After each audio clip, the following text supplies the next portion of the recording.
A'udzu billahi minasyaitonir rajim.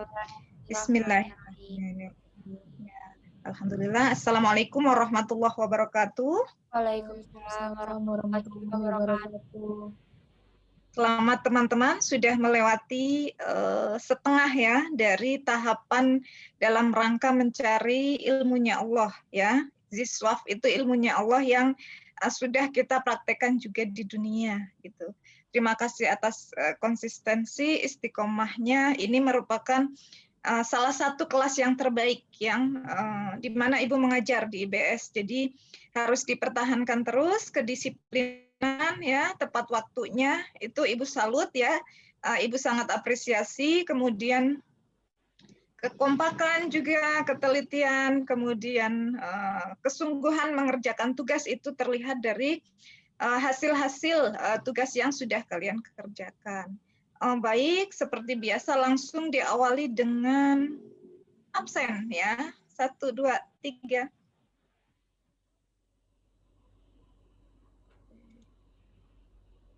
Saya pindah dulu. Ya, makasih. Boleh sekali lagi kasih love-nya bila 1, 2, 3. Ya, thanks. Langsung presentasi teman-teman kelompok ke-6 dari pertemuan ke-7 pada pagi hari ini. Siapa aja? Ika sama Budi, Ibu. Oke, hajar.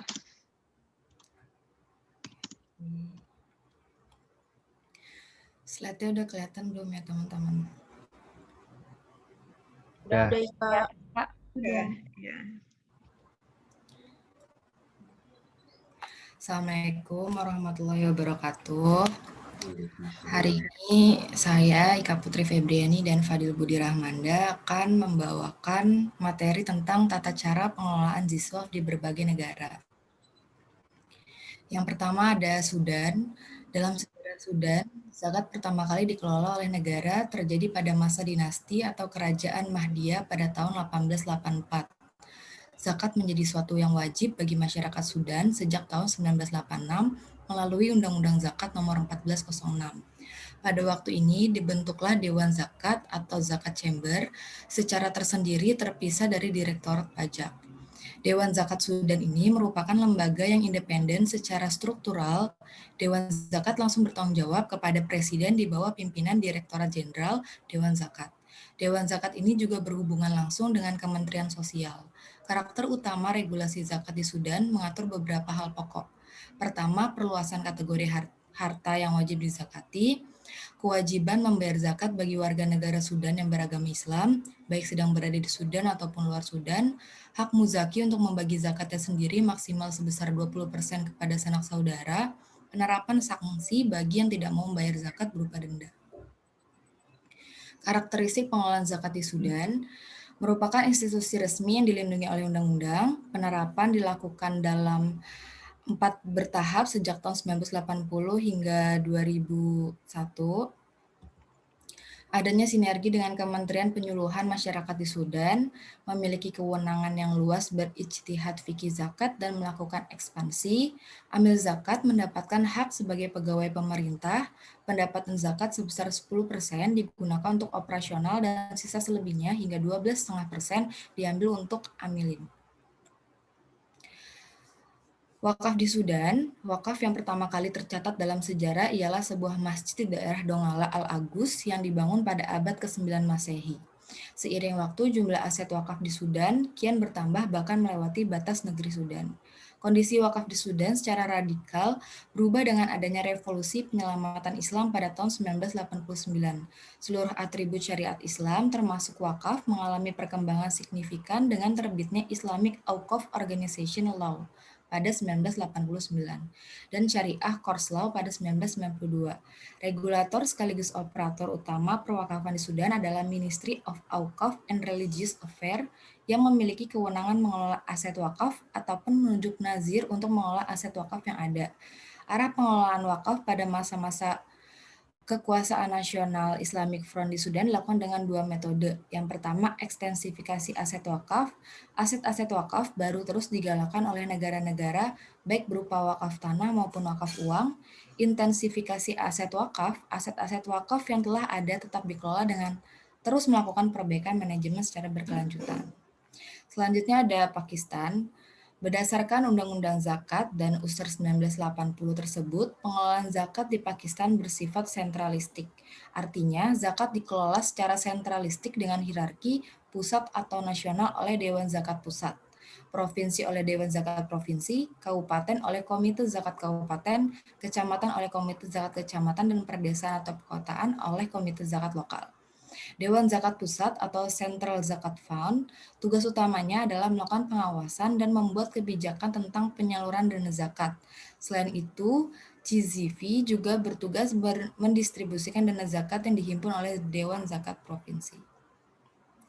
Karakteristik pengelolaan zakat di Pakistan, itu ada otoritas pusat zakat dengan cabang provinsi adalah bersifat otonom namun secara administratif berafiliasi dengan lembaga keuangan. 3 tingkatan manajemen, ada tingkat kabupaten, kecamatan, dan tingkat lokal di mana ada komite zakat yang bersifat sukarela. Pengumpulan zakat dilakukan pada sumbernya atau lokasinya karena harta yang dizakati sepenuhnya dikontrol oleh lembaga publik atau swasta tertentu. Penilaian dan pengumpulan USR diserahkan kepada komite zakat lokal atau relawan yang di-backup oleh pemerintah dalam kasus adanya tunggakan. Penanganan dana zakat dibatasi hanya untuk 3 tingkat, pusat, provinsi, dan lokal atau desa. Tingkatan manajemen kabupaten dan kecamatan tidak menangani dana. Pemerintah menanggung biaya administrasi manajemen zakat di 4 tingkat teratas. Selanjutnya ada pemerintah juga menyediakan dana tambahan dari sumber tersendiri untuk membangun infrastruktur yang diperlukan untuk distribusi zakat, seperti pembangunan panti asuhan, rumah bagi orang miskin, rumah sakit bagi orang miskin, dan lain-lain. Pemerintah mengeluarkan petunjuk rinci tentang penilaian dan prosedur pengumpulan zakat dan USR. Akses terhadap informasi syariah merupakan hal khusus tingkat tinggi yang dikelola oleh Dewan Pusat dan Provinsi yang memiliki para ahli syariat.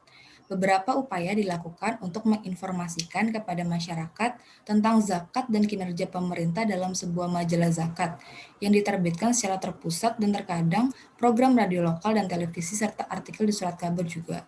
Pengelolaan zakat di Pakistan tidak mengadopsi prinsip perencanaan, meskipun peraturan zakat memuat aspek audit dan pengendalian kinerja dari berbagai tingkat manajemen dan akun mereka, pemerintah belum melakukan ini dengan sepenuhnya.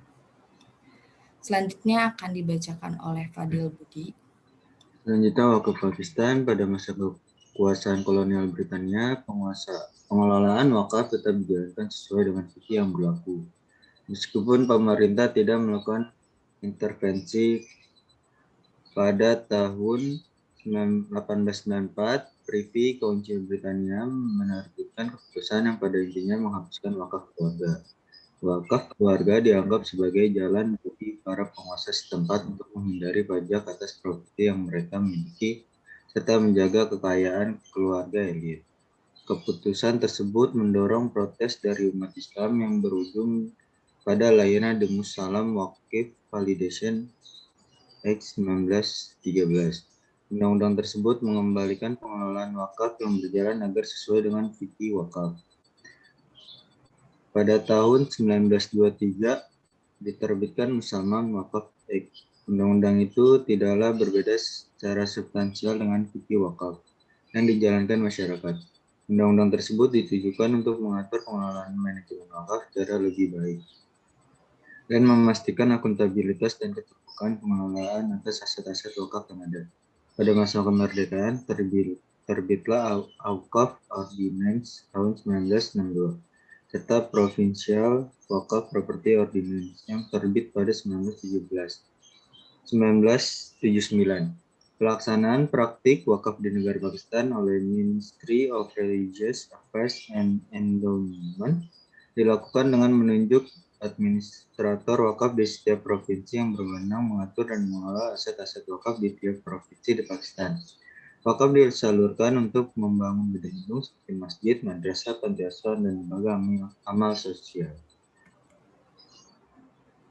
Selanjutnya Saudi Arabia, keputusan tertanggal 3 April 1951 ini berbunyi zakat syari yang sesuai dengan ketentuan syariah Islamia diwajibkan kepada individu dan perusahaan yang memiliki kewarganegaraan Saudi.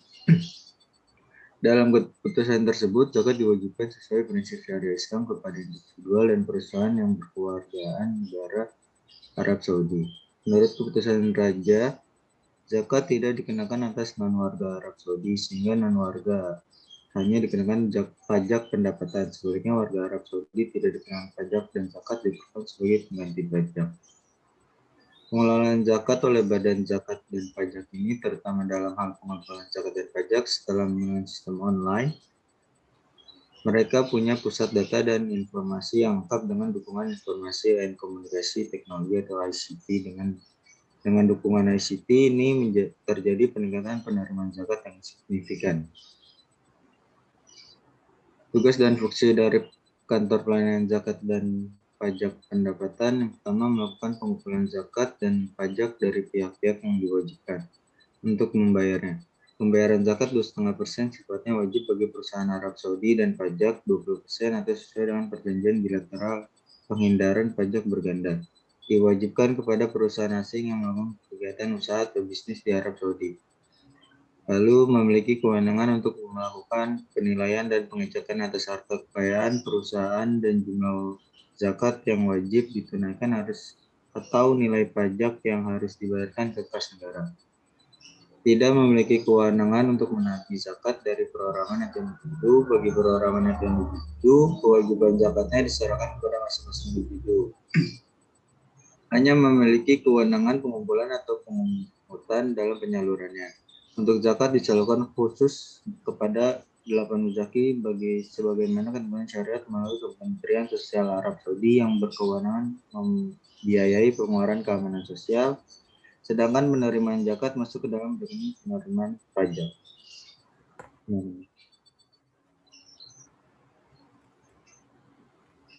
Wakaf pada masa Al-Malik Abdullah Al-Aziz, pengelolaan wakaf seluruhnya dilakukan hakim, terkecuali di kota Mekah dan Madinah, yang dikelola secara khusus sejak zaman Daulah Utsmaniyah, hingga pada tahun 1353 Hijriah.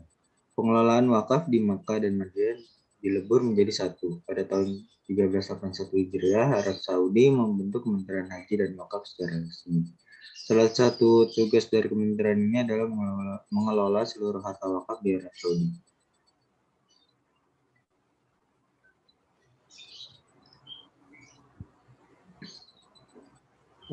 Yang pertama, perluasan Masjid Al-Haram dan Masjid Al-Nabawi, Masjid Al-Masjid dan masjid-masjid lainnya. Kedua, fasilitas jalan umum seperti tol dari Jeddah ke Mekah dan jembatan Al-Mina serta masih banyak yang lainnya. Fasilitas pemondokan dan sarana pendukung untuk jamaah haji. Penerbitan dan percetakan mushaf Al-Quran dan membagikannya secara gratis ke berbagai belahan negara.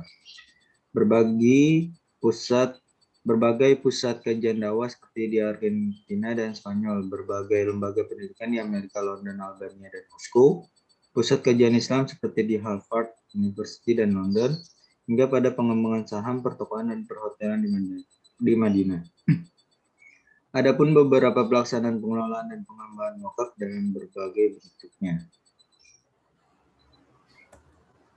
Terima kasih dan Assalamualaikum warahmatullahi wabarakatuh. Waalaikumsalam warahmatullahi wabarakatuh. Ini pembahasan yang menarik ya, topiknya ini tentang praktik bagaimana zakat dan wakaf di banyak negara. Termasuk sebetulnya kalau yang praktik zakat dan wakaf kontemporer itu sudah meliputi pembahasan di negara-negara sekuler atau negara-negara yang minim muslimnya atau negara non-muslim di semua benua ya, negara-negara di dunia, Amerika, Eropa terutama yang sekarang katanya sedang namanya kebangkitan Islam ya, yang tadinya beragama lain berbondong-bondong convert atau return to Islam, atau kalau di sana itu banyak yang tidak punya Tuhan, itu akhirnya memutuskan untuk memiliki Tuhan dan agama. Nah, itu yang dipilih Islam. Nah, seiring kebangkitan Islam itu juga mengiringi perkembangan zakat dan wakaf ini ya di Eropa, kemudian di Australia, di Afrika terlebih sekarang sedang berkembang pesat zakat dan wakaf ini, ya, kayak di Nigeria dan sekitarnya. Kebetulan ini adalah topik paper yang diambil oleh Najma ya, kalau nggak salah. Jadi bayangannya bab 4 atau isinya itu ya gaya bercerita seperti ini, perbandingan atau pemaparan perkembangan zakat dan wakaf atau salah satunya saja juga boleh di banyak negara. Oke, silahkan teman-teman untuk bertanya, menanggapi atau hal-hal lain ya, audiens.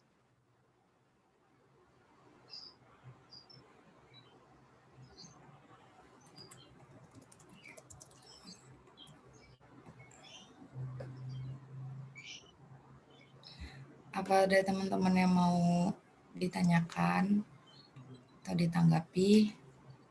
Izin bertanya, Ika, Budi. Boleh.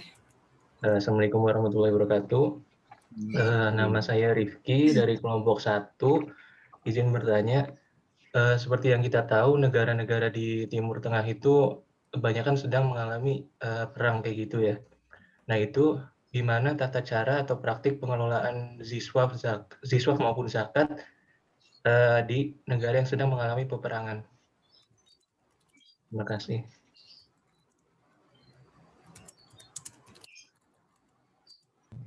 Oke. Prihatinlah banyak negara-negara Timur Tengah, Palestina sepanjang masa gitu kan. Bahkan kan nanti kalau negara itu menang sampai kemudian Israel dan Zionis Yahudi itu kalah sampai bersembunyi di balik pohon dan batu, kemudian si pohon dan batu itu mengatakan ini loh di sini itu sudah tanda-tanda kiamat kubro, kiamat besar ya, tanda besarnya. Jadi itu dari sejarah Rasul ya, masa Nabi dan Rasul sampai sekarang itu konflik tidak berhenti, itu yang real. Palestina dan Israel yang sebenarnya tidak punya negara, mereka itu kan hanya kayak suku kayak gitu. Terus sekarang menjadi negara. Terus Suriah lah ya, Syria itu kan negaranya para nabi, asal para nabi juga dari sana, tapi sekarang mengerikan ya konfliknya. Nah, ini Rifki melihat itu bagaimana pengelolaan ziswaf di negara-negara konflik, contohnya Palestina, Israel, Syria ya, dan Irak pun masih bergejolak. Ya, silahkan yang lain.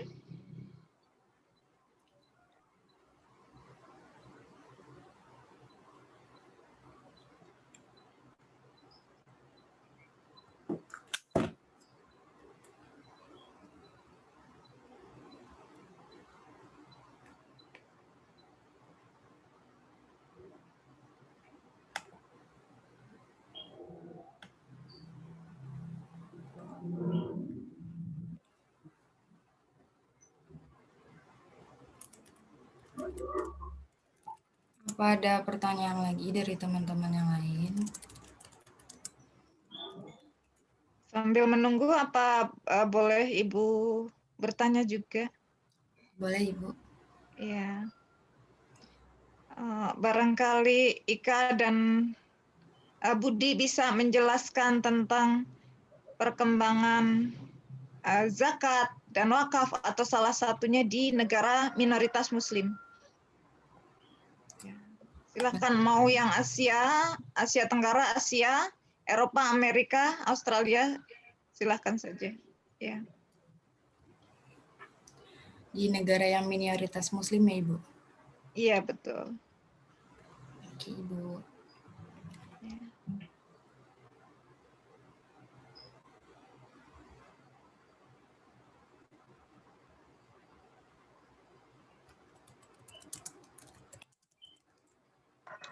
Satu lagi barangkali bisa ditampung ya. Boleh, Ibu. Ini sudah bertambah partisipannya jadi 23 ya. Saya screenshot lagi kehadirannya.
Gogo itu siapa?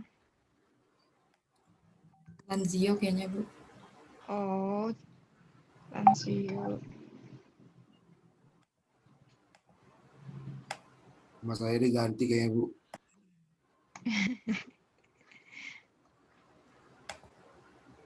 Kalau belum, apakah sudah mau ditanggapi? Mungkin tunggu sebentar ya, Ibu. Ya. Teman-teman, ini sambil coba saya share juga ya.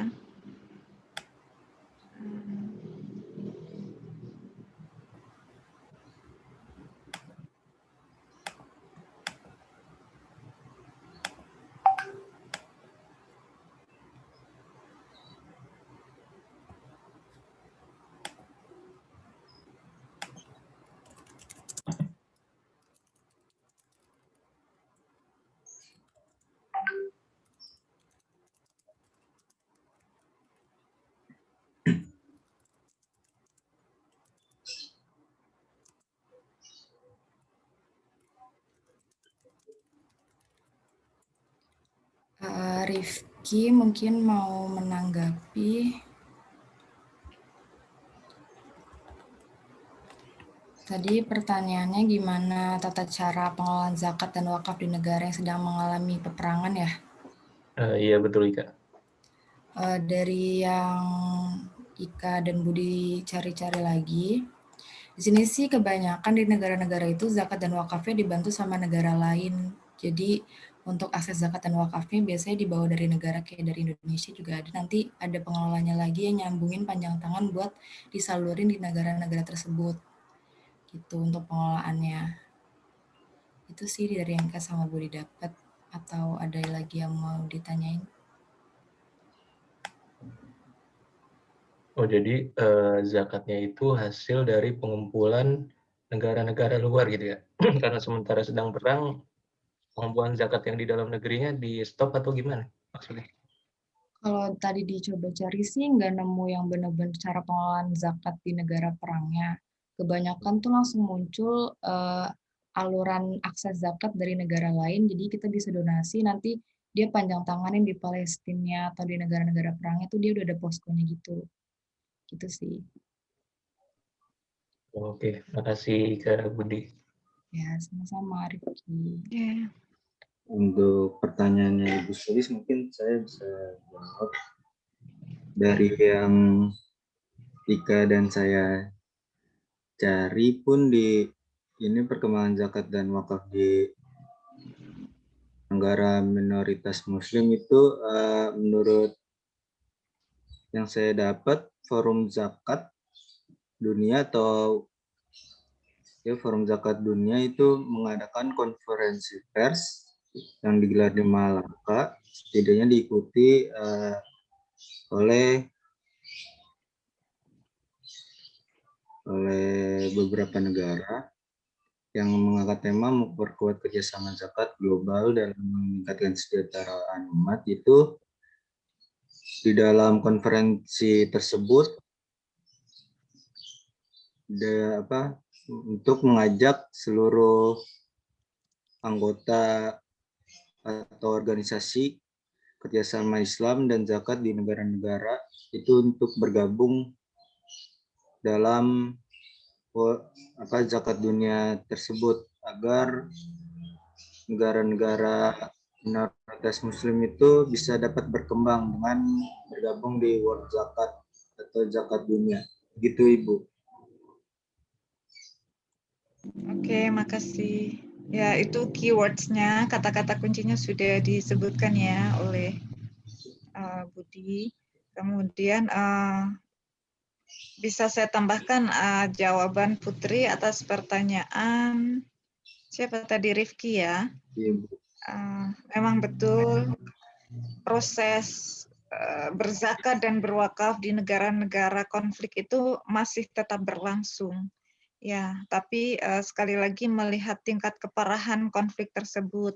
Cuman di negara itu sendiri masih ya antar penduduk negara tersebut yang kemudian disalurkan kepada yang berhak yang notabene itu adalah korban konflik negara itu sendiri. Nah, kalau kita pahami seperti Indonesia itu kan luas gitu. Demikian halnya juga negara-negara yang konflik ini, apakah Palestina, Irak, kemudian Syria ya atau Suriah, itu juga luas.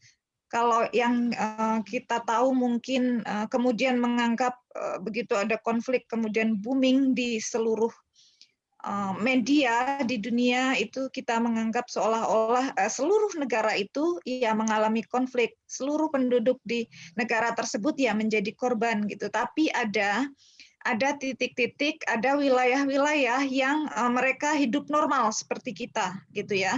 Mereka masih juga bahkan di Palestina sekalipun ya, mereka masih melakukan kehidupan sehari-hari seperti orang normal lainnya, melakukan wisata, mengantar anak ke tempat-tempat wisata anak-anak semacam itu, dan mereka tetap bisa berzakat dan berwakaf meskipun misalnya pada saat keadaan genting kemudian otoritas zakat dan wakaf di negara tersebut sampai tidak bisa ya dalam waktu tertentu, apakah sedang sebelum gencatan senjata dan lain sebagainya, sedang gawat-gawatnya, ini kemudian terhenti selama 2-3 sampai hitungan bulan berhenti, tapi ketika dapat melakukan fungsinya itu bisa berjalan lagi seperti sedia kala, dan itu sebatas kemampuan normalnya negara sedang dalam keadaan konflik seperti itu.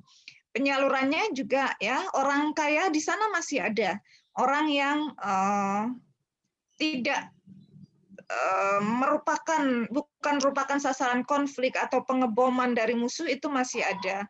Tapi betul bahwa negara-negara OKI ya, negara di bawah organisasi OKI, organisasi negara Muslim atau negara mayoritas Muslim dunia, Indonesia masuk, itu kemudian bergotong royong untuk membantu sebisanya gitu ya. Contohnya kalau di Indonesia tadi disebutkan oleh Ika Putri, itu penyaluran zakat dan wakaf ke sana itu ada. Contohnya pendirian Rumah Sakit Indonesia berbendera Indonesia merah putih di Palestina, itu teman-teman kalau googling keluar semua, atau penyaluran bahan pokok, selimut pada saat musim dingin seperti sekarang ini ya, dinginnya di sana tuh ekstrim, nggak kayak kita. Kalian datang ke wisata Dieng, Wonosobo, Jawa Tengah, 16 derajat, itu tuh sudah dingin banget dan sudah ada bunga-bunga bunga-bunga es ya, sudah ada kayak salju gitu di seluruh tanaman pertanian, dan mungkin kalian hampir nggak kuat gitu ya dingin yang 16 derajat itu, tapi di sana beda ya dinginnya, kayak di Suriah dan sekitarnya itu sampai minus sekian yang benar-benar nggak bisa nahan, padahal mereka kan kehilangan tempat tinggal, kemudian bangunan hancur, makanan tidak ada, sehari-hari cuma bisa mengais dari sampah, kulit jeruk pun mereka makan gitu, karena itu yang mereka anggap bisa menyambung, mengisi perut gitu ya. Bukan makanan lagi yang didapat, kayak gitu. Nah, alokasi ke situ, utamanya korban konflik, karena mereka bukan lagi miskin, ya, bukan masakin, tapi fukoro, ya, fakir. Mereka kehilangan pekerjaan, tidak ada pendapatan, tidak ada yang dimakan, dan untuk menghangatkan diri pun susah gitu ya, karena mereka kan outdoor kayak gitu. Itu luar biasa. Penyaluran zakat dan wakafnya Indonesia salah satunya itu, kemudian negara-negara lain utamanya, kalau antar Timur Tengah sendiri itu ada yang kemudian tetap menolong ya, ada yang kemudian diembargo gitu. Kita nggak gampang ya. Jadi Muslim ini kan memang dipecah belah. Antar negara Arab itu dibikin nggak kompak gitu. Saking pinternya mengadu domba, ini ada yang tulus membantu, ada yang kemudian berpikir atau diancam gitu ya. Bantuan yang sudah datang di perbatasan di stop, dilarang gitu ya, di bawah tekanan senjata dan lain-lain, atau diancam nanti hubungan ekonomi dan lain-lainnya akan di stop kalau memberikan bantuan negara Timur Tengah yang konflik ini. Luar biasa. Kita mau berniat baik aja, halangannya besar kayak gitu. Terus kayak kornet gitu ya, yang sifatnya awet. Terus bentuk-bentuk zakat yang lain yang intinya itu sebenarnya ya untuk menyambung hidup, dan betul saja lebih banyak mendapatkan bantuan dari negara di luar konflik itu dan dengan segala tantangannya, tapi masih tetap berjalan. Palestina apalagi teman-teman tahu itu sebagian besar tanah Palestina yang sekarang sudah direbut oleh musuh itu sebenarnya tanah wakaf. Makanya banyak tanah wakaf yang kemudian hilang kemana gitu ya, statusnya sudah menjadi milik perseorangan punya musuh gitu, bukan punya Palestina lagi gitu. Wakaf yang ada di negara Palestina menjadi hilang gitu. Nah, lama-lama ya itu ya saya kurang tahu ya kalau Masjid Al-Aqsa Palestina yang di bawahnya sudah dibuat gorong-gorong sedemikian rupa agar tujuannya mungkin ambruk ya si masjid situs warisan dunia ini, itu agar ambruk atau gimana, karena di pihak musuh itu mempercayai bahwa itu adalah tanah yang dijanjikan. Makanya harus direbut mati-matian. Katanya di bawahnya itu ada istana Sulaiman. Saya kurang tahu isinya apa saja. Apakah harta karun? Kita tahu kan Sulaiman itu adalah nabi terkaya, ya, raja terkaya sepanjang sejarah seperti itu. Nah ini pada akhirnya ya kalau kita ngomongin zakat wakaf di negara konflik nyangkutnya sama urusan politik.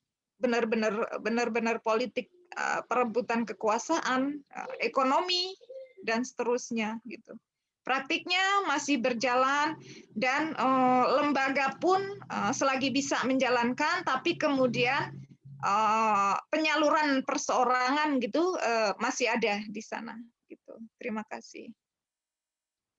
Terus tadi yang saya tanyakan, nah ini yang saya maksud ya, Budi sudah menyebut keywords-nya. Kata kuncinya ada World Zakat Forum. Nah, mudah-mudahan teman-teman juga mencantumkan di paper kalau yang ngangkat tema ada kata zakat-zakatnya. Kemudian ada World Wakaf Forum. Ya, ini kemudian menjadi berita gembira setelah tadi berita sedih tentang negara seiman kita ya yang berkonflik dan memprihatinkan. Ini berita gembira bagi kita. WZF itu World Zakat Forum sama WWF ya, World Wakaf Forum itu diinisiasi oleh tokoh-tokoh zakat, ahli wakaf dari Indonesia, luar biasa ya. Kemudian mereka semua mempraktikkan yang saya sebut, sudah ada produknya dari forum konferensi ini, dari zakat wakaf dunia ini, yang suka saya sebut ya, zakat core principles, kemudian wakaf core principles itu wakaf sedang ya, kalau zakatnya wakafnya juga sedang menyesuaikan. Kalau yang sudah firm banget itu zakat, itu dianggap sebagai core principle terlengkap di dunia yang dipakai oleh bukan hanya Indonesia tapi juga negara-negara lain, termasuk diantaranya yang minoritas ya, minoritas di negara yang bukan Muslim, bahkan negara sekuler, tapi sejauh itu ada masyarakat Muslimnya, di situ pasti akan ada zakat dan ada wakaf. Seperti itu. Teman-teman kalau yang familiar di luar mungkin disebut sebagai endowment ya, kata umumnya, commonnya mereka sebut gitu, atau alms gitu kalau zakat itu. Nah, alms atau endowment, Islamic philanthropist, Islamic endowment itu sebetulnya kita punya ya, zakat, wakaf, infak, sedekah ini gitu. Mereka sebutnya endowment. Kalau teman-teman kepengen kuliah di Harvard ya, di Cambridge, itu adalah bentuk kesuksesan endowment ala mereka untuk alokasi pendidikan. Kita punyalah ya basisnya yang zakat wakaf juga yang sukses mencetak scholars sepanjang masa yang sudah terbukti di Mesir ya, Universitas Al-Azhar Mesir itu salah satunya. Kemudian di Maroko yang merupakan universitas tertua di dunia juga seperti itu. Nah, perkembangan praktik ini saya bisa contohkan kalau di Amerika itu ada pesantren berbasis wakaf pertama di Amerika. Itu kalau kalian ketik lagi harus berbangga pula siapa foundernya, siapa ownernya, siapa inisiatornya. Tidak lain adalah orang Indonesia. Ya, kalian bisa coba cari pesantren pertama di Amerika gitu ya. Keren ya, modern, style kurikulumnya, pendidikannya itu ya nggak kemudian jauh di bawah standar, tapi kualitasnya sama dengan instansi pendidikan di Amerika sana. Dan seru deh kayaknya kalau kita bisa studi banding atau berkunjung ke situ gitu ya. Kalau teman-teman ini, wah ini contoh perkembangan zakat wakaf di negara minoritas Muslim. Atau di Eropa yang tadi saya sebut sedang berbondong-bondong goes to Muslim ya, kayak gelombang. Bahkan kan orang yang tahu kebenarannya tapi tidak mau mengakui, tidak dapat hidayah, itu cenderung takut karena ini kan kemudian menjadi ancaman eksistensi mereka. Kemudian mereka menyebarkan hoax, menebarkan ketakutan, Muslim fobia, karena kok semakin banyak ya gitu orang yang menjadi Muslim di negara-negara Eropa. Inggris pun ya bukan negara Muslim, tapi itu merupakan praktik contoh perbankan dan keuangan Islam terbaik di Eropa, bahkan dunia, itu negara Inggris. Dari sisi sektor perbankan dan keuangan Islamnya, itu jadi percontohan dan jadi praktik di sana. Termasuk nasabahnya pun bukan hanya Muslim ya. Nah, itu. Jadi seiring perkembangan Muslim itu zakat wakaf berkembang. Kemarin yang saya sebutkan di New Zealand ya, di sana banyak Islamofobia yang teman-teman pernah dengar mungkin beritanya di masjid apa diserang atau penembakan massal itu di New Zealand ya. Beberapa korbannya juga ada yang orang Indonesia kalau nggak salah, tapi wakafnya berkembang di sana kan. Potensi lokalnya sapi, peternakan sapi. Nah, ada salah satu profesor wakaf namanya, profesor di bidang wakaf yang mengembangkan wakaf peternakan sapi, dikembangkan jadi produk susu sapi dan varian lainnya kayak gitu. Itu luar biasa. Seluruh dunia jadi belajar ke New Zealand untuk wakaf bidang peternakan dan susu sapi ini gitu. How come gitu ya? Kok belajarnya di negara minoritas Muslim? Ya karena prakteknya bagus gitu untuk pengembangan praktik wakaf peternakan dan juga pertanian ini. Kemudian Thailand, teman-teman tahu kalau dengar kata Thailand ya mungkin wisata glamor keduniaannya atau transgendernya kayak gitu. Tapi teman-teman kalau googling lagi namanya itu di daerah Thailand Selatan ya. Thailand Selatan itu yang udah deket sama Malaysia. Nah itu luar biasa ya zakat dan wakafnya. Di sana ada wakaf city gitu. Apa namanya? Kota wakaf. Kenapa kemudian disebut kota wakaf? Itu satu area perkotaan yang memiliki segala jenis fasilitas untuk kehidupan universitas, rumah sakit, kemudian mal, kemudian tempat wisata dan lain-lain, itu semua basisnya wakaf gitu. Kemudian diintegrasikan juga dengan zakat. Itu di Thailand seperti itu. Di Indonesia kalian bisa cari di mana kota wakaf, apakah betul-betul sudah ada real dan berjalan. Indonesia mayoritas Muslim loh, gitu ya. Itu harus berbangga. Kemudian Singapura adalah the best praktik wakaf di bidang wakaf properti. Itu juga minoritas Muslim.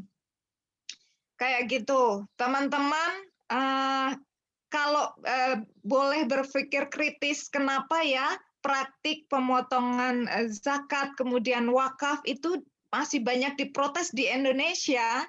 Yang merupakan mayoritas Muslim, tapi praktik pemotongan wakaf untuk ASN Muslim di Singapura itu kenapa nggak diprotes gitu? Kenapa berjalan lancar gitu? Jadi ASN di Singapura yang beragama Islam itu udah otomatis mereka itu dipotong gaji bulanannya untuk alokasi wakaf mereka, luar biasa. Dan lancar, nggak ada yang protes. Berjalan, berkembang wakafnya sampai kepada wakaf properti di sana karena kan memang potensial ya. Kayak gitu. Di sana ada MUIS, Majelis Ugama Islam Singapura. Kemudian ada waris. Waris ini yang kayak ahli ekonominya kayak gitu di bawah MUIS, kemudian mengembangkan wakaf properti ini. Gitu. Ruko-ruko yang tadinya hanya masjid yang sepi, kemudian didirikan vertikal lebih tinggi lagi, ada apartemen di situ disewakan, kemudian pertokoan disewakan, sewanya mahal sekali, akhirnya jadi berkembang. Itu contoh-contoh lah praktik wakaf di negara minoritas Muslim, kayak gitu.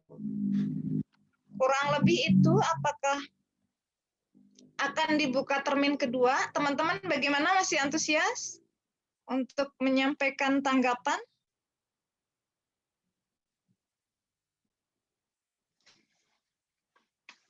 Ayo, Gimana nyaut, teman? nyaut. Ada Gimana? yang lagi nggak? Atau cukup?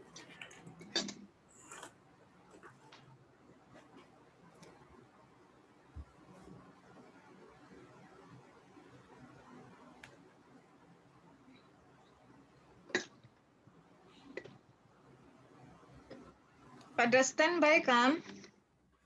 Kalau on off cam ini saya agak-agak curiga kadang-kadang. Bukannya seudon ya. Nah, ada tanggapan? Dari Wulan nggak Atau ada, Bu. Ulan nggak ada, oke. Dari Bila nggak ada, Bu. Cukup. Bila bersuara. Yang lain, Ciara ceria? Najma nyimak ya, ini temanya Najma nih. Bisa lah nanti sudah diuntungkan dengan ulasan yang hari ini. Kayak bercerita kayak gini, Naj. Yang lain nggak ada? Oke, kalau tidak ada bisa ditutup saja, Ika Putri dan Budi. Terima kasih. Super hari ini. Terima kasih teman-teman, makasih Bu Sulis atas tambahannya. Saya dan Budi, kurang yang mohon dimaafkan. Wassalamualaikum warahmatullahi wabarakatuh. Waalaikumsalam warahmatullahi wabarakatuh. Bagus sekali ya. Meskipun tidak banyak yang menanggapi, tapi presentasinya tadi bagus, paparan sama konten PPT-nya. Izinkan saya share screen.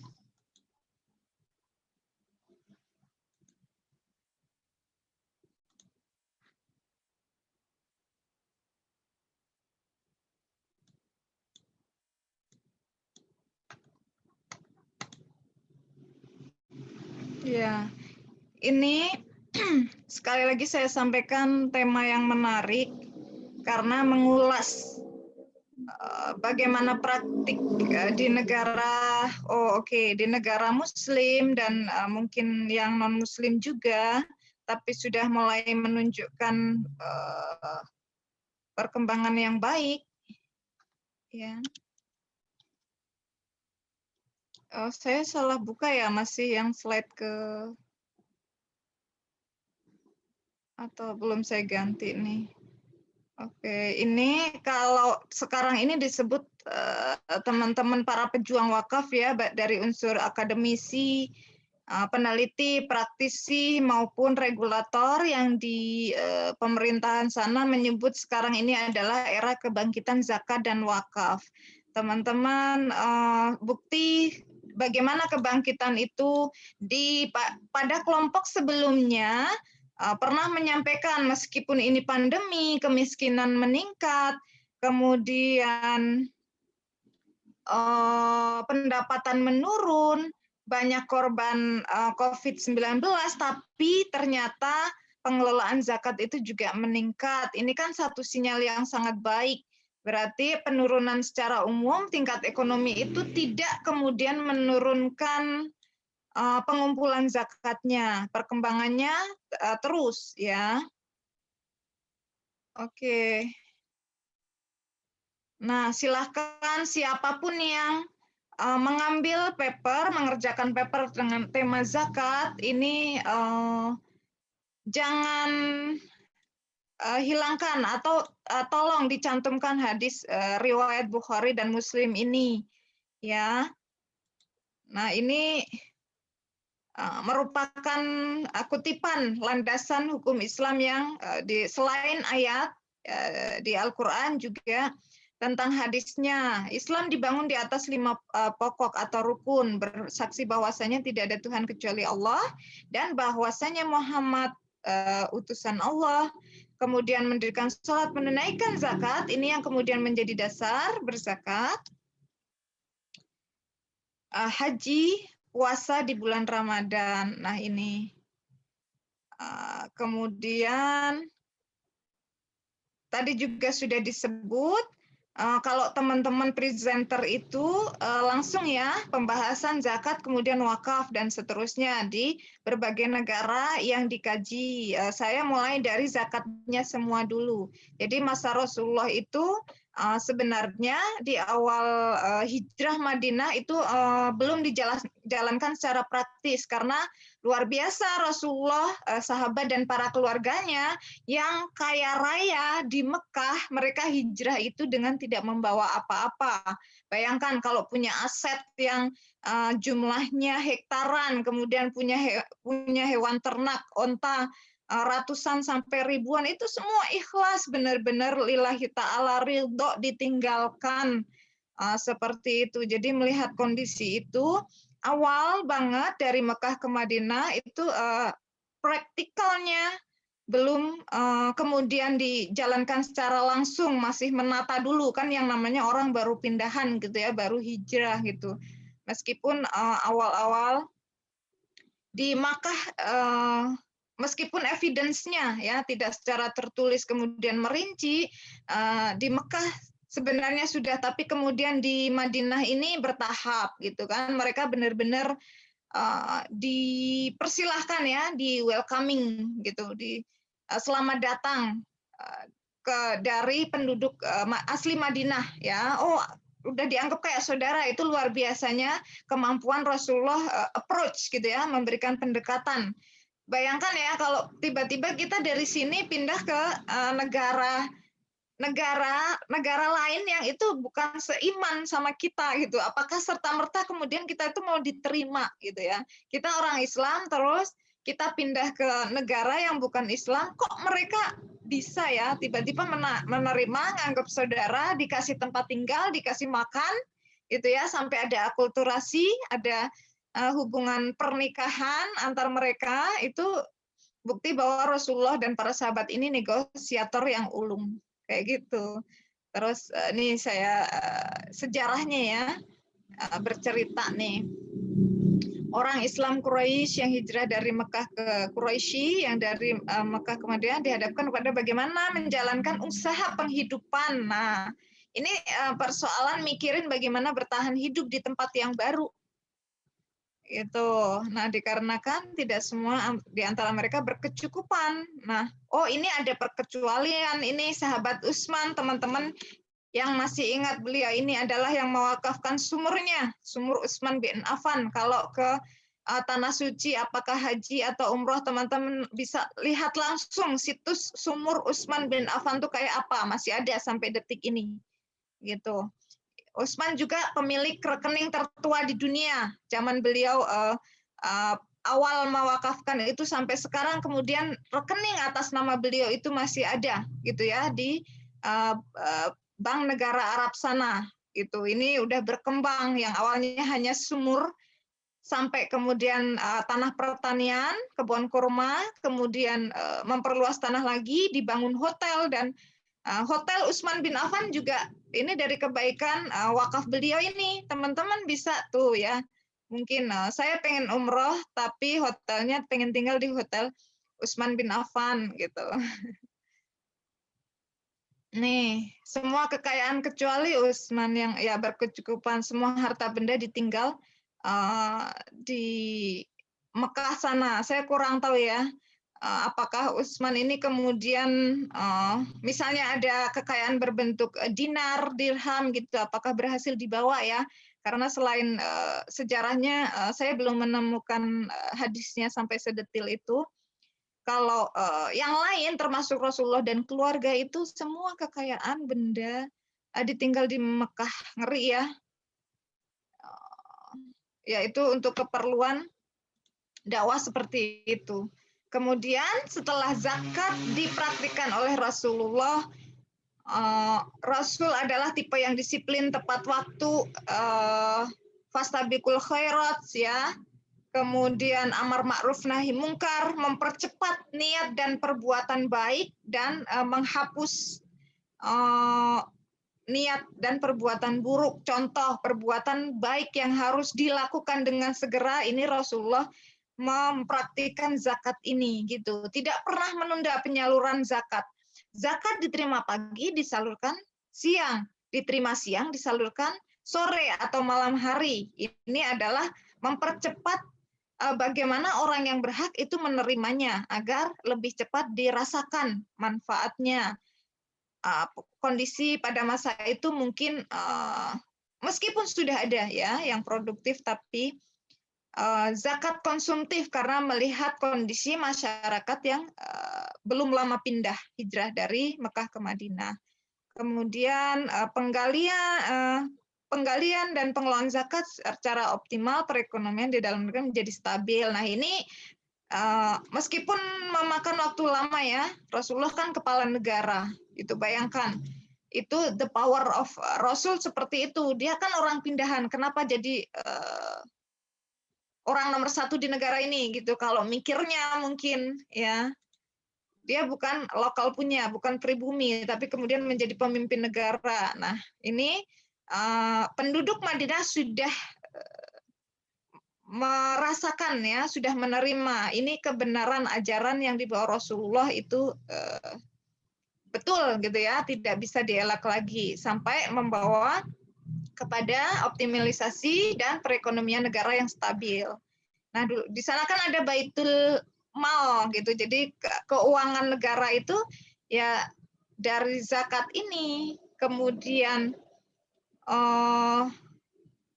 kalau masih masa perang itu harta rampasan perang dan seterusnya, ini dikelola namanya Baitul Mal. Oke, betapa rapinya, disiplinnya administrasi pengelolaan zakat pada masa itu, meskipun terbatas gitu ya, teman-teman mungkin kebayangnya ya belum ada kertas putih lah, tapi masih lembaran papirus atau penggunaan alat-alat administrasi atau alat tulis itu menggunakan pelepah korma gitu ya, atau menggunakan kulit-kulit hewan itu untuk sarana pencatatan atau evidence, tapi sudah diadministrasikan gitu. Ini pembantu Rasulullah banyak ya, kalau presiden kan pemimpinnya para menteri gitu. Nah, saat itu untuk mengurus zakat ini sudah banyak petugas yang dikerahkan, 25 sebagai perwira zakat di berbagai wilayah di Teluk Arab. Teluk Arab itu berarti luas sekali, karena kan kalau sekarang terbagi-bagi ya menjadi beberapa negara. Dana zakat dan administrasi terpisah dari dana pendapatan pemerintah. Ini sudah mulai ada pos-pos ya, pengkotak-kotakan. Kemudian harus digarisbawahi bahwa pengumpulan distribusi zakat dilokalkan. Oke, ini sifatnya formal ya, dilembagakan. Ya, satu wilayah didistribusikan di luar wilayah dan tidak ada dana zakat yang terpusat. Nah, kayak yang Ika Putri tadi sampaikan, kalau di Pakistan dan Malaysia juga itu kan terpusat ya. Nah, ini dilokalkan, dilembagakan di bawah, selain pusat kan tadi turunnya provinsi dan kemudian ada daerah tingkat 2, kemudian sampai kepada desa. Nah, ini distribusinya juga kayak apa namanya, subsidi silang gitu, mana daerah yang paling membutuhkan gitu, distribusinya banyak ke sana gitu kan, karena beda-beda perkembangan satu wilayah dengan wilayah lain di satu negara. Oke. Nah, petugas-petugasnya itu sudah dibagi-bagi yang tadi sudah banyak 25 itu ya. Ada pencatat, kemudian menaksir kalau benda ini misalnya harta zakat mal ya, harta sekian zakatnya berapa gitu, ada petugas penaksir penghitungnya. Terus pengumpulan ya, pengumpulan atau penghimpunan, kemudian pengelolaan. Ini istilah-istilahnya ya, ada istilah bahasa Arab, ada khotabah, hasabah, jubah dan hasanah serta kosamah. Nah, ini sampai kepada petugas pendistribusian. Jadi udah rapi lah pada saat itu. Kebayang ya, kita harus ingat lagi kalau generasi Rasul dan para sahabat itu adalah the best generation. Jadi generasi emas yang sampai sekarang itu belum terulang lagi masa-masa generasi terbaik itu, masa Rasulullah dan sahabat itu. Karena ketika contoh saja kenapa mereka dinamakan generasi terbaik, ketika ada perintah atau syariat berwakaf pun, wakafkan dengan milik kamu yang paling dicintai, milikmu yang terbaik, hartamu yang terbaik. Itu berlomba-lomba, semua pengen disodakohkan seperti itu, diwakafkan. Tapi kan kemudian Rasul mengingatkan ya, mengingatkan kalau semua mana sesuatu untukmu yang bisa menyambung hidupmu gitu. Artinya berpikir dunia juga gitu, bukan hanya akhirat. Kalau kemudian semua dan tidak bisa, setelah itu tidak bisa menyambung hidup, nah itu juga salah kaprah. Itu menurut Rasulullah, makanya diperingatkan juga gitu. Logis, harus logis juga gitu. Tetap ada harta milik kita yang bisa untuk menyambung hidup kita gitu. Oke, era Khulafaur Rasyidin ya. Nah, ini para sahabat Abu Bakar As-Siddiq ya. Saking jujurnya ya, mempercayai penuh, makanya dikasih gelar As-Siddiq. Kemudian Umar bin Khattab. Nah, ini sempat pada masa era Khulafaur Rasyidin ini sempat juga ada pengingkaran zakat gitu. Ada mosi tidak percaya. Kenapa harus bayar zakat? Untuk apa? Untuk memperkaya orang-orang tertentu? Apakah petugasnya dan lain-lain. Nah, pada masa Umar ini kemudian didisiplinkan gitu. Umar ini kan kalau kita lihat di film-film sejarah para nabi, rasul dan sahabat, ini pribadi yang garang, yang tegas, yang galak gitu ya, galak dalam konotasi baik gitu ya. Banyak takut. Konon Umar ya seperti itu, tapi dia luluh sama istrinya gitu. Jadi yang paling powerful sebenarnya ya istrinya. Kayak gitu.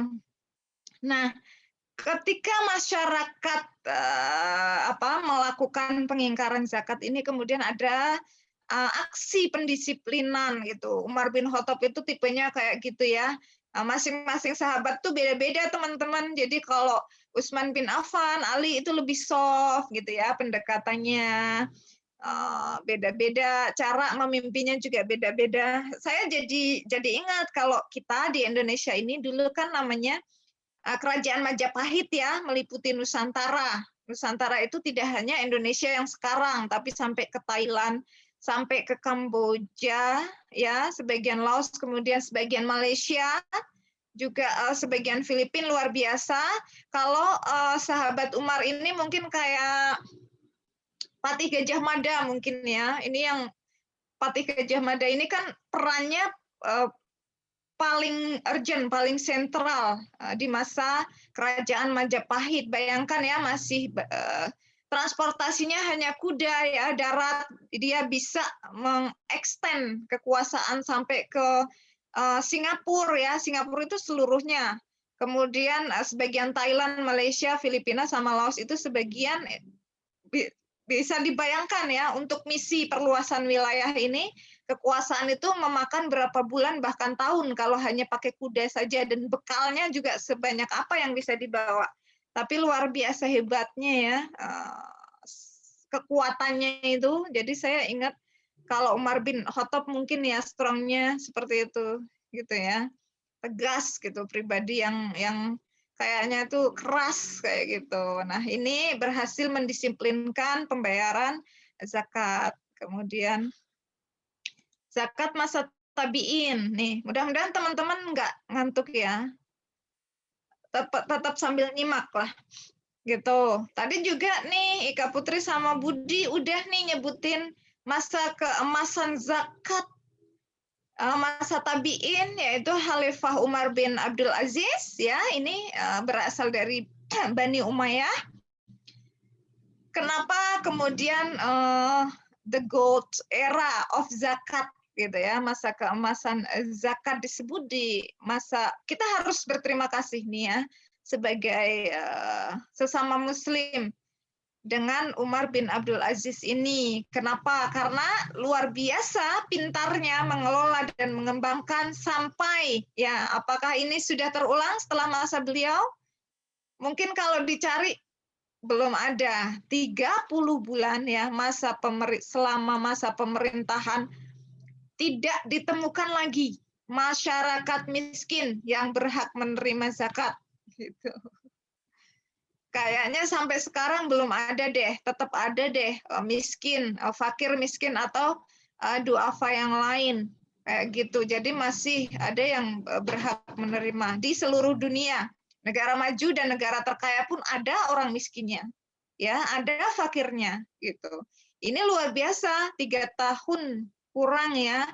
Bingung mungkin Umar bin Abdul Aziz gimana ini mau disalurkan kemana gitu. Nah akhirnya seperti yang tadi Ika Putri sebutkan, meluas gitu ya, distribusi zakatnya itu meluas ke wilayah yang lebih luas lagi sampai ke luar kekuasaan si Umar bin Abdul Aziz gitu. Karena semua saat itu ya saking kalau sekarang itu kan nggak tercatat, kalau pajak kan kita dapat punishment kalau nggak bayar. Tapi kalau zakat kan misalnya kita nggak bayar, apakah zakat fitrah atau zakat mal, saya masih oke-oke aja tuh gitu ya, meskipun nanti kan hukumannya di akhirat. Sampai saat ini saya hidupnya masih aman-aman aja tuh gitu. Tapi masyarakat Umar bin Abdul Aziz pada masa itu menjalankan syariat Islam ini gitu, mengeluarkan zakat gitu. Tidak sebatas konsumtif, juga diproduktifkan. Ini bukti kejayaan negara dibangun dari zakat ya, selain ada dana APBN lah, dana pemerintah yang di luar itu juga ada, tapi nyatanya dari zakat pun sudah bisa berjaya itu negara gitu. Itu sekilas masa Rasul, Khulafaur Rasyidin dan tabi'in. Saya tidak sebut di sini semua ya, dari berbagai kesultanan. Nanti bisa teman-teman cari sendiri. Mesir tadi udah disebut juga, Ika. Saya agak miss nih. Nah, kemarin disebutkan aset ya. Oke, ini zakat dulu. Jadi jaringan sangat besar dan ekstensif dalam pengumpulan dan distribusi zakat oleh sukarelawan organisasi masyarakat. Oke, ini artinya bottom up dulu dia. Jadi dari organisasi kemasyarakatan yang private, yang bukan pemerintah punya. Gitu. Kalau yang di Indonesia sering saya sebut yang terbesar itu adalah ormasnya Muhammadiyah dan Nahdlatul Ulama. Kemudian manajemen zakat. Jaringan di Mesir terdiri dari 4 elemen ya, zakat sukarela komite, tidak berafiliasi dengan institusi manapun. Ini di Indonesia juga banyak praktiknya ya, sukarela kayak volunteer apa gitu. Kemudian di kementerian, berarti ini pemerintah punya jaringan wakaf dengan organisasi nirlaba yang terdaftar. Oh, berarti ini afiliasi antara pemerintah dengan private ya, sifatnya nirlaba. Juga ada bank nih gitu ya, Nasir Bank sama Faisal Bank. Nah, zakat dibayarkan secara sukarela kepada para kolektor di atas dan distribusikan oleh komite zakat di atas kepada mustahik dengan pertimbangan masing-masing komite. Ya, ada kayak survei ya. Teman-teman tetap disurvei siapa yang menerima zakat itu berhak dan tepat atau tidak penyalurannya gitu. Ini agak panjang ya, undang-undang yang mereka pakai ya, 48/1977, saya kurang tahu ini sudah diamandemen menjadi tahun yang lebih baru atau gimana. Tapi Mesir sekali lagi menjadi negara percontohan dunia, bukan hanya percontohan di negara-negara Arab atau Timur Tengah gitu, baik zakatnya maupun wakafnya. Kayak gitu. Saya kurang tahu ya kalau situs-situs kemudian warisan yang ditinggalkan sebelum masa Islam, kita kan tahu ada Fir'aun atau raja-raja Mesir yang mengaku sebagai Tuhan itu dari Fir'aun 1 atau Raja 1 sampai yang kesekian ya, ada yang namanya Ramses, Fir'aun Ramses itu yang terkenal paling kejam yang mengaku Tuhan, kemudian sampai Fir'aun Menes dan seterusnya. Setelah kemudian Islam datang dan tidak mengakui lagi raja saat itu yang Fir'aun itu sebagai Tuhan, kemudian mengakui menjadi Allah adalah Tuhan mereka, apakah area-area yang menjadi situs itu dan area pertanian di sekitarnya termasuk di Sphinx dan piramida itu akadnya wakaf atau tidak gitu kan, sekitar itu memang lahan pertanian kan ya, sampai sekitar Sungai Nil itu yang sangat subur di kanan kirinya kayak gitu, karena di sana kan memang disebut area wakafnya itu di satu masa lebih ya, aset wakaf itu lebih besar daripada aset punya negara kayak gitu. Terus Jordan ini ada undang-undangnya juga yang mengatur ya. Tadi Budi dan Ika Putri sudah disebutkan juga Sudan. Ini ada Jordan. Ya, Jordan dianggap negara yang memiliki praktik yang unik gitu ya. Oke. Pengumpulan distribusi dana zakat dilakukan pemerintah maupun provinsi.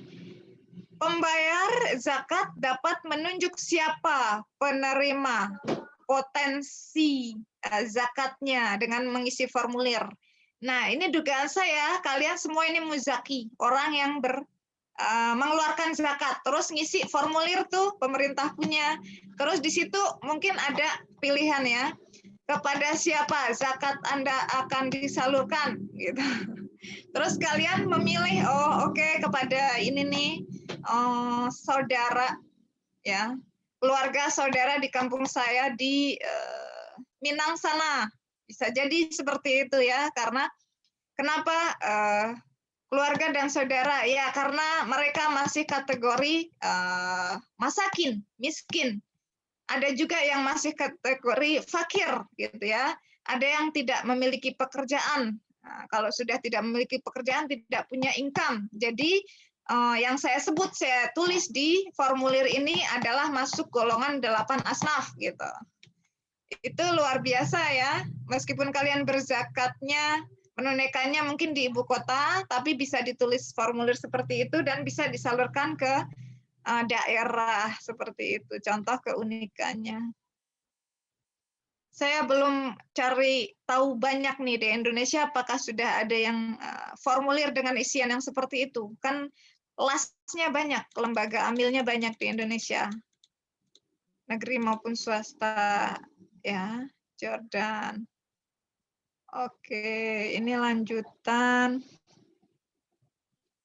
Ya, ini. Oke, uang zakat dibagikan kepada pihak yang direkomendasikan oleh pembayar zakat. Itu lanjutan yang tadi ya. Bukti pembayaran zakat yang untuk mengurangi pembayaran pajak negara. Nah, ini Undang-Undang Nomor 23 Tahun 2011 ayatnya berapa? Ada yang mengambil tema ini. Ini adalah zakat sebagai pengurang pajak. ya merespon kebutuhan khusus suatu pembagian zakat pihak-pihak khusus macam ya ini contoh ya, masih kerabat, masih tetangga ya, dari kerabat dari muzaki yang masih miskin atau fakir, betul ya ini.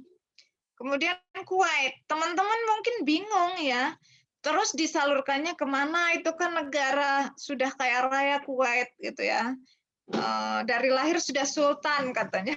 Kalau kita jadi warga negara Kuwait, Abu Dhabi atau Dubai ya, gitu. Karena semua sudah ditanggung, sudah dikasih tuh sebidang rumah mewah gitu ya. Terus gimana Bu gitu. Nah, negara kecil dan kaya, organisasi kecil sudah cukup dalam mengelola zakat untuk seluruh negeri. Oh oke, jadi nggak perlu besar dan banyak ya organisasinya. Peran pemerintah terbatas dalam pengelolaan zakat di Kuwait karena itu sebuah badan independen. Oh, berarti ini House of Zakah ini private ya, independen, terpisah dari negara. Oh, dia tapi melakukan kerjasama nih, afiliasi. Kementerian Wakaf. Oke, jadi House of Zakah. Nah, ini yang diusulkan di Indonesia. Kenapa terpisah Basnas sama BWI? Jadi kerja jalan sendiri-sendiri, ngeluarin tenaga masing-masing gitu ya, ngos-ngosan, tapi kurang optimal itu karena nggak bersatu. Di sini kalau di Kuwait ini House of Zakah sama Kementerian Wakaf berafiliasi. Ada dalam pengelolaan, undang-undangnya ada. Rumah zakat menerima segala bentuk zakat yang pihak lain ajukan secara sukarela. Kuwait tidak memberlakukan pajak penghasilan pada warga negaranya sehingga oke. Kalian kalau jadi warga negara Kuwait ya, mau penghasilannya setara sekian ratus dolar per bulan itu nggak ada pajaknya, Dek. Enak ini.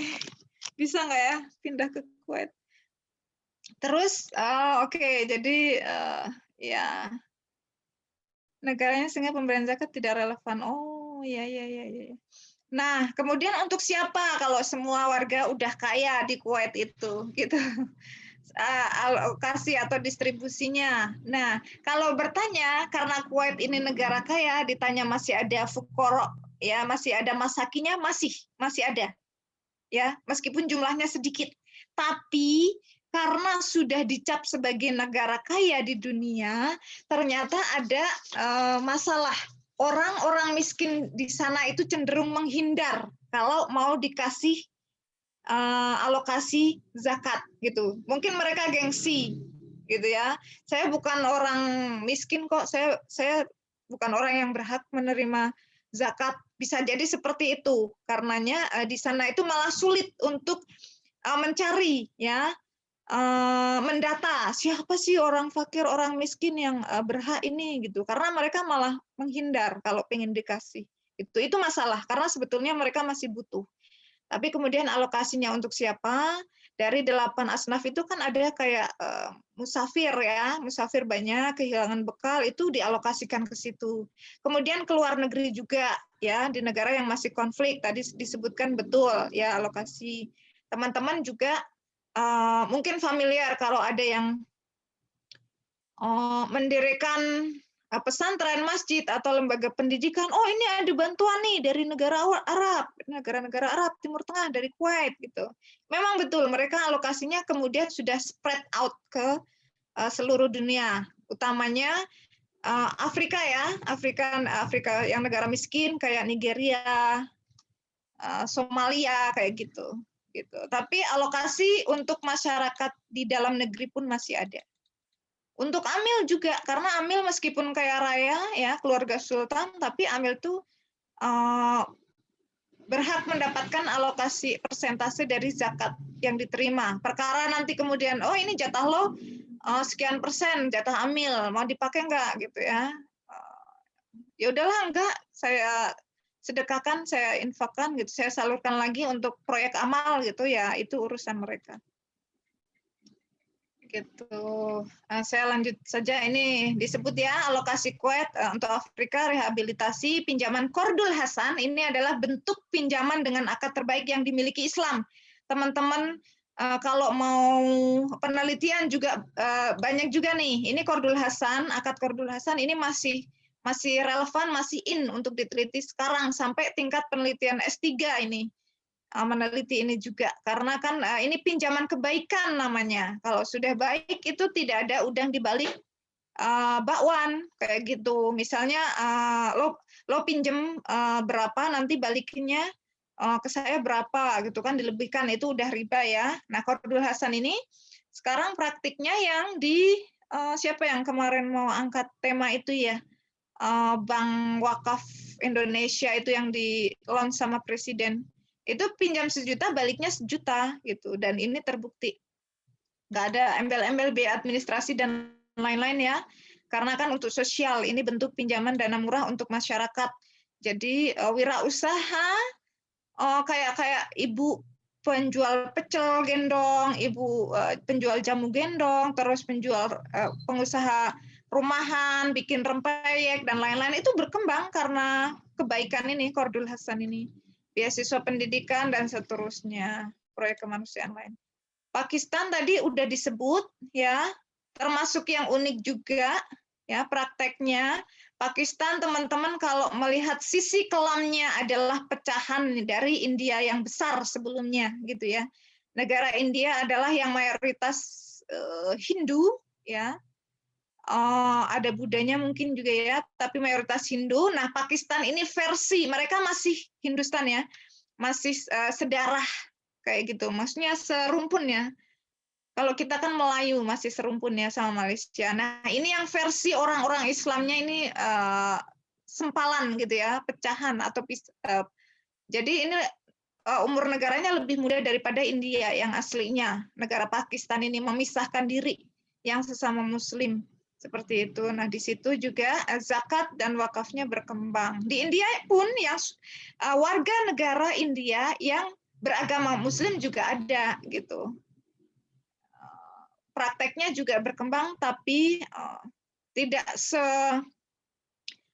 sepesat yang di Pakistan. Ini ngeri kalau teman-teman bicara tentang fuqara dan masakin, di sana masih banyak, dan tingkat pembunuhan bayi yang baru lahir, terutama berjenis kelamin perempuan di Pakistan itu masih tinggi. Ya, karena ketika orang tuanya sudah dalam kondisi miskin. Terus tingkat pelacuran juga tinggi dengan harga murah, ngeri ya. Terus karena semata-mata pengen bisa mempertahankan hidup kan. Terus kejahatan tinggi, pemerkosaan tinggi. Nah, ketika melahirkan mereka berpikir, ya orang tua sudah miskin, melahirkan ini bayi kalau hidup pasti sengsara gitu. Jadi orang tuanya malah udahlah dimatikan saja gitu ya, dibunuh saja daripada si bayi ini hidup kemudian bertumbuh besar sengsara penuh dengan kemiskinan gitu. Jadi tingkat pembunuhan bayi di sana masih tinggi, terutama yang perempuan. Malaysia tetangga kita ini juga terpusat ya per negara bagian. Kemudian masing-masing perkembangannya berbeda. Kalau yang paling menonjol banget itu di Johor ya, teman-teman mungkin sudah sering ke sana gitu. Kalau mau ke Kuala Lumpur, mau ke mana? Singapura, nginep versi lebih murahnya di Johor saja gitu ya, lintas negara tapi dekat gitu, daripada nginep di hotel-hotel yang di Singapura langsung gitu, toh sudah bisa berwisata di 2 negara. Nah, Johor ini maju dia, wakaf saham, wakaf segala jenis sektor pertanian, pertambangan, kemudian perkebunan juga luar biasa. Ini berkembang, wakaf An-Nur itu menjadi percontohan. Ya. Wakaf ini sebentar lagi ya, tolong ditahan. Ya, tadi sudah agak bercampur tadi saya penjelasannya. Saya harus ingatkan sekali lagi kalau ngomongin wakaf, 3 dasar hukum Islam terkait wakaf adalah 3 sejarah wakaf yang kemudian menjadi hadis. Itu yang pertama wakaf Rasulullah, yang Rasulullah setelah pindah atau hijrah dari Mekah ke Madinah kemudian membeli sebidang tanah dari anak yatim, dan tanah itu kemudian diikrarkan sebagai wakaf untuk keperluan perluasan Masjid Nabawi di Madinah. Belum mewah seperti sekarang, dulu masih apa adanya, masih sempit, masih kecil. Kayak gitu, makanya Rasulullah merasa tanah ya. Kemudian sejarah tentang wakaf Rasul.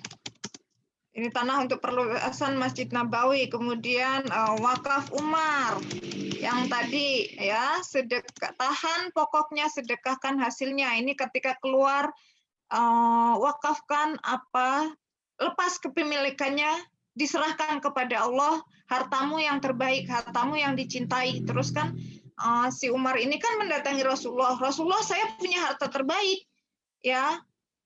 Ini tanah terbaik, saya belum pernah memiliki yang kualitasnya sebagus ini, setinggi ini, yaitu tanah yang di atasnya ada pohon-pohon kurma, dan kurmanya itu berbuah dengan kualitas terbaik juga, gitu kan. Makanya Rasul menjawab, tahan pokoknya, sedekahkan hasilnya. Nah, ini tanah, sebidang tanah di Khaybar ya, daerah Khaybar itu waktu itu yang dihuni oleh multi ya, selain Islam juga para Yahudi itu tanah dan kebun kurma.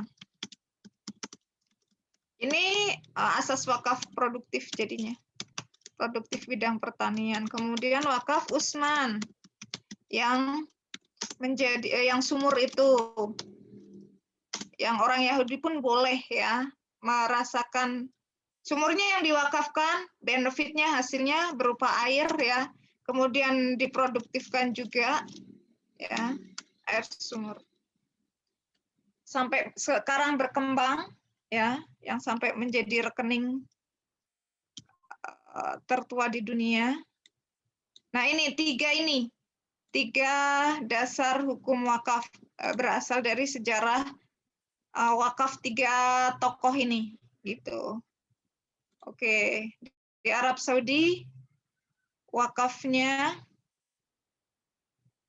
bermacam-macam ya, hotel, tanah, apartemen, toko, kebun, tempat ibadah. Manfaatnya sebagian digunakan perawatan Masjidil Haram dan Masjid Nabawi. Apakah teman-teman di sana melihat ada kotak infak di Masjid Haram dan Masjid Nabawi seperti di masjid dan mushola di Indonesia?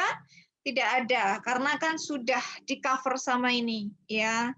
Sebagian lain diproduktifkan, yang hasilnya digunakan untuk membiayai fasilitas pendidikan dan kegiatan sosial. Kalau mau studi lanjut nih, habis dari S1 di IBS, kalian mau S2 dan S3 di Universitas Ummul Qura. Kemudian Universitas King Abdul Aziz, ini dari kebaikan wakaf ini, ya, perkembangan kalian totally beasiswa, ya, 100% plus di coverage biaya hidup, biaya kesehatan, biaya pengembangan, biaya riset seterusnya gitu ya. Dari sekarang coba cari kalau mau S2, S3 di King Abdul Aziz atau di Ummul Qura, kan udah nyambung jurusannya ya. Di Sudan tadi udah disebutkan, terus terobosan wakafnya. Oke, ini untuk kesehatan juga ya, Sudan. Asrama mahasiswa, dan seterusnya. Syria, tuh teman-teman yang harus kita prihatin ya. Mereka kan ini negara yang memberikan bukti nyata pembangunan wakaf ya di masa lalu yang sekarang konflik itu. Itu Suriah ya. Kemajuan kota Syria, kemudian Damaskus juga dari bukti perkembangan wakaf ini abad 12 ya. Tapi sekarang ya seperti itu. Turki termasuk negara, sudah berpindah ya? Sudah berpindah belum slide-nya? Sudah di Turki. Oke, Sudah, Bu. ya. Kita keliling dunia online. Oh, ini yang juga sering saya sebut, ini negara yang sejarah perwakafannya panjang dari awal sampai sekarang, dan juga praktik yang unik yang kemarin saya sebut alokasinya untuk memberikan makan kucing-kucing jalanan yang tidak bertuan, memberikan burung-burung ya di sana banyak. Jadi alokasi untuk memberi makan itu sudah menjadi anggaran rutin ya. Bahkan si kepala negara sendiri Erdogan kalau sudah masuk musim dingin yang sudah bersalju-salju, dia naik sendiri tuh ke gunung-gunung untuk memberikan dari karung-karung yang dibawa itu makanan-makanan burung, mempersiapkan persediaan makanan untuk burung-burung yang ada di gunung, termasuk yang di kota-kota juga. Kayak gitu, dia mencontohkan sendiri, belusukan ke gunung. Itu dari benefit wakaf juga. Atau yang praktek uniknya, misalnya ada ya sepasang sejoli yang mau menikah, tapi ternyata kesulitan untuk memberikan mahar, kayak gitu. Jadi mahar ini bisa diambil dari alokasi benefit wakaf ini, sampai sejauh itu, gitu ya. Dan di satu daerah di Turki sana itu banyak ya. Kalau di Indonesia mungkin banyak perempuannya yang belum dapat jodoh. Kalau di Turki ya, siapa tahu teman-teman mau cari jodoh yang luar negara gitu ya. Di Turki itu justru banyak laki-laki yang kesulitan mencari pasangan gitu, mencari jodoh. Padahal kayaknya semua ganteng-ganteng ya. Tapi ternyata di sana kesulitan laki-lakinya. Gitu. Ada satu daerah yang kayak gitu, jadi jomblo akut semua. Kayak gitu. Nah, ini 3/4 aset wakaf, oke, produktifnya. Tapi sudah lama ini, 1925. Oke, sampai sekarang ya, Bank Vakif itu kan wakaf, tapi bahasa Turki, itu mempunyai cabang 400-an lebih gitu. Dan di sana kan sampai ada yang ya sorry to say ya nyinyir gitu ya, yang tidak suka dengan wakaf, zakat dan lain sebagainya ini gitu. Wakaf itu bikin orang malas, menciptakan pengangguran yang ada di Turki karena semua kebutuhan hidup sudah terjamin gitu. Padahal itu kan bukti kesuksesan. Jadi banyak pengangguran, jadi orang kurang berusaha kayak gitu. Orang yang nggak suka. Wakaf Kuwait ya, Mesir, pendidikan, kesehatan, produktifnya peternakan dan pertanian, kayak gitu. Sudah ya. Apakah ada diskusi atau bisa langsung baca ini, teman-teman?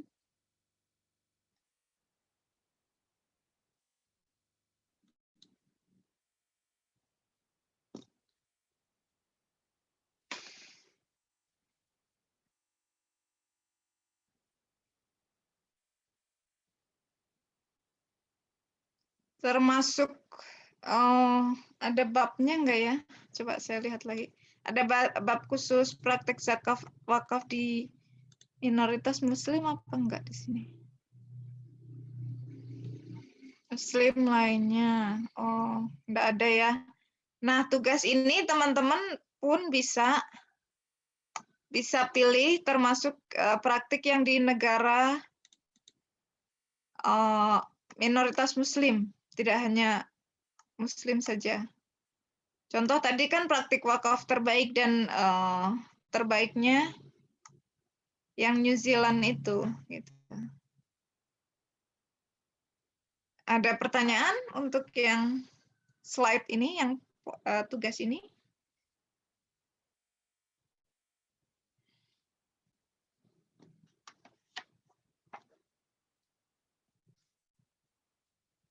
Sambil ini ya,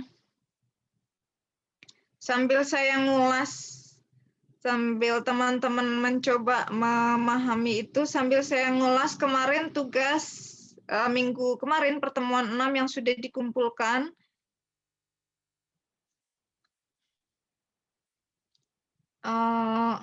alasan. Yang pertama itu adalah memaparkan praktik zakat lembaga zakat dan wakaf di lembaga di Indonesia. Kalian beragam sekali ya mengambilnya. Ada yang rumah zakat, ada yang kemudian zakat dompet duafa, kemudian juga ada baitul mal muamalat, kemudian ada sebentar.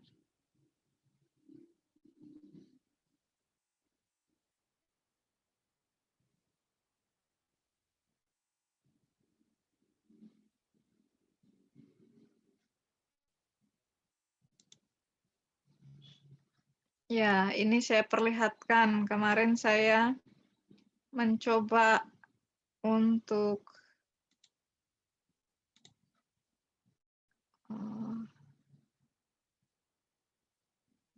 nah, di sini. Ini beberapa aja yang saya ulas contohnya. Ini berdasarkan urutan yang mengumpulkan saja ya. Nih contoh Wulan, ya dia ambil dompet duafa, kemudian nazir wakafnya itu TWI. Kepanjangannya apa Wulan?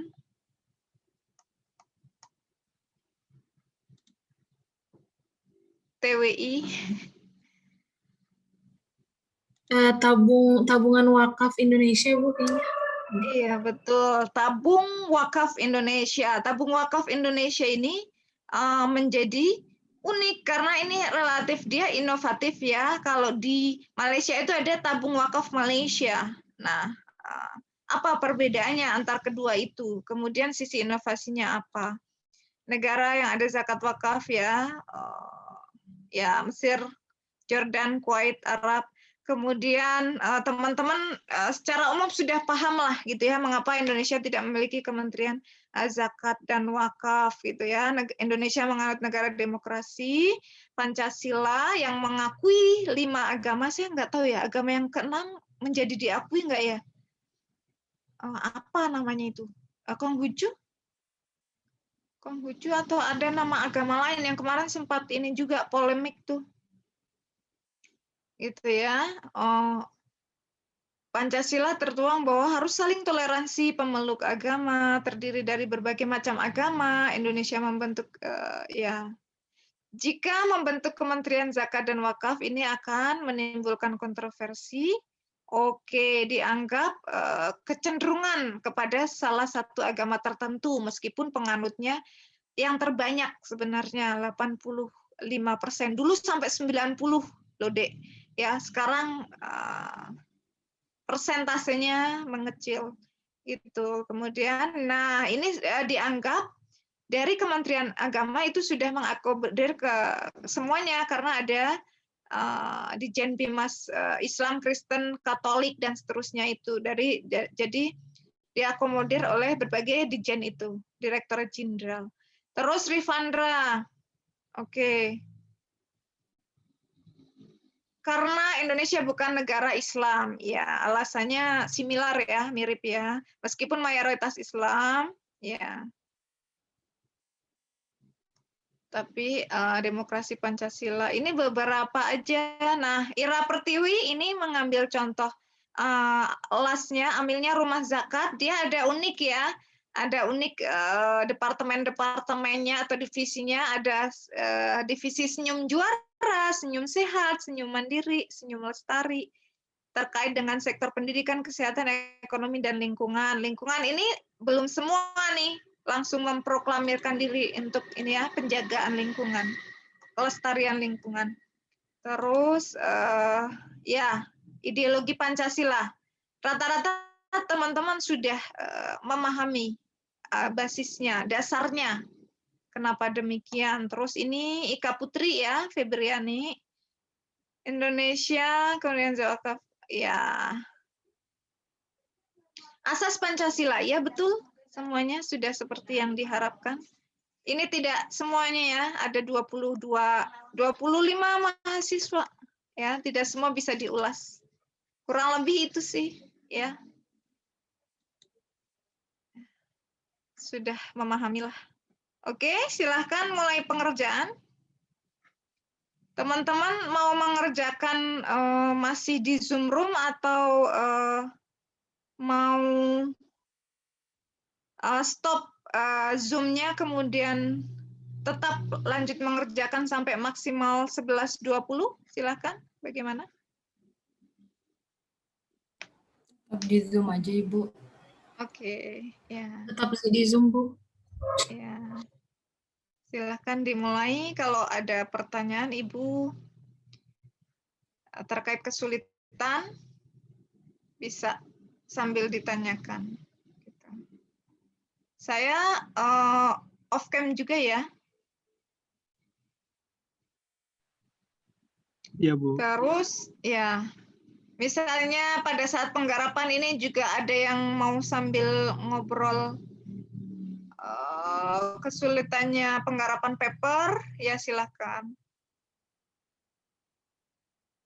Atau yang sudah oke, udahlah kumpulkan paper dulu.